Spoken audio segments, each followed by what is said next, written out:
నిన్న జూన్ 12న జరిగిన అహ్మదాబాద్ విమాన దుర్ఘటనలో 422 మందిలోనూ ఒకే ఒక్కడు మృత్యుంజయుడిగా బ్రతికి బట్ట కట్టాడు అంటే నిజంగా ఇదొక అంత పెద్ద బాధాకరమైన విషయంలోని ఈ ఒక్క వ్యక్తి బ్రతికి బట్ట కట్టాడు అంటే నిజంగా ఈశ్వరుని కృప ఈయనకి లభించింది.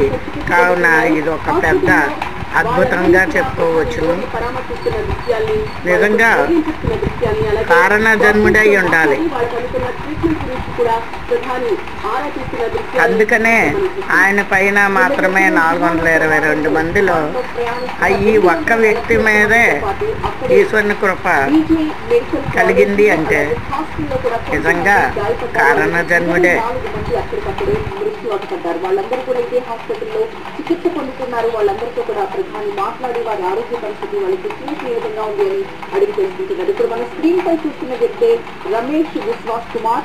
అదే ఫ్లైట్ లో ఇతను కూడా ప్రయాణిస్తూ ఉన్నాడు. అయితే ఇతనొక్కడే మృత్యుంజయుడిగా ఆ ఫ్లైట్ దుర్ఘటన నుంచి బయటపడ్డ వ్యక్తి. బ్రిటన్ కి చెందిన వ్యక్తి ఇతడు.